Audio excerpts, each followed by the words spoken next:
প্রভু জগন্নাথ দেবের বেশ মজার মজার লীলা আছে।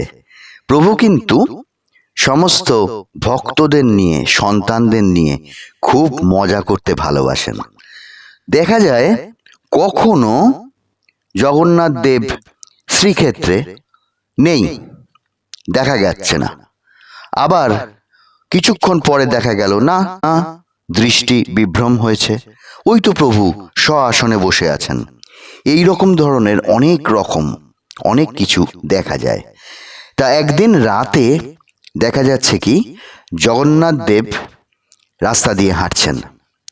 সেই সময় ওই রাত্রে কিছু মানুষ, শীতকাল, তারা খেজুরের রস পাড়তে যাচ্ছিল।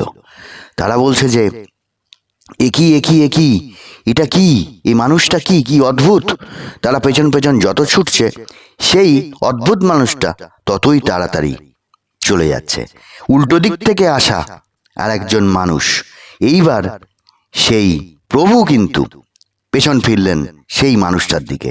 পেছন ফিরতেই এই দুজন যা দেখলেন, দেখে আর সহ্য করতে পারলেন না। তারা মনে হয় জ্ঞানই হারালেন। কিছুক্ষণ পর যখন তাদের হুঁশ এলো, তখন বলছেন যে কি দেখলাম সেটা তারা বর্ণনা করতে পারছেন না। এমনই একটা ঘটনা বলছি শ্রীরামপুরে মায়ের হাত ধরে সে ছেলেটিও গেছে মেলায়, রথের মেলায়। তো সেখানে প্রচুর জাঁকজমক। সেখানে সেই ছেলেটার একটা জগন্নাথ বলরাম সুভদ্রার মূর্তি কেনার খুব ইচ্ছে।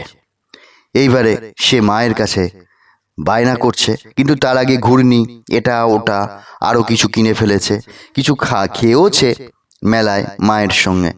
তারপরে তার মায়ের হাতে আর টাকা নেই। তাদের সেই জীবনযাত্রা খুব একটা তারা সচ্ছল না, থাকে একটা গাঁথনির বাড়িতে, কিন্তু মাথার ছাউনিটা টালির। সেই অবস্থায় আর বায়না করলে কিছু করার নেই। সেই ছেলেটাকে মা আর কিছু কিনে দিতে পারলো না। কিন্তু তার বড় ইচ্ছে যে একটা জগন্নাথ বলরাম সুভদ্রার অমন মূর্তি আনবে, কারণ এই রথে তার মা তাকে রথ সাজিয়ে দিতে পারেনি অর্থাভাবে। তখন সে বিফল মনোরথ হয়ে ফিরেই এলো বাড়িতে ফিরে আসার পর তার বাড়িতে বাবা আছে। বাবা বাড়িতে ফিরে আসার পর তখন তাদের বাবা, ছেলেটির বাবা, খুলে দিলেন দরজা, বললেন এসো, তোমরাই তো হাতে করে নিয়ে আসতে পারতে, ওই মানুষটাকে আবার কেন পাঠালে? তো তখন ওরা তো কিছু বুঝতে পারছে না। উনি বললেন এই জগন্নাথ বলরাম সুভদ্রার মূর্তিটা তো ওই একটা লোক এসে দিয়ে গেল, বলল যে এই ছেলের জন্য, বেশি কথাই বলতে চাইছিল না, তা তোমরাই তো হাতে করে নিয়ে আসতে পারতে। তখন ছেলে তো হাতে নিয়ে আনন্দে আত্মহারা, সে তো অত কিছু বুঝছে না। কিন্তু তার মা বলল, এ কি করে সম্ভব যে একটা জগন্নাথ বলরাম সুভদ্রার মূর্তি কিনে দিতে আমি পারিনি, কিন্তু অন্তর্যামী জগন্নাথ নিশ্চয়ই এই লীলা করেছেন। তখন সে কাঁদতে আরম্ভ করলো আর বলল, তুমি চিনতে পারোনি, প্রভু জগন্নাথ স্বয়ং এসে এইটা দিয়ে গেছেন। তা এমন বহু কাহিনী প্রভু জগন্নাথ দেবের আছে।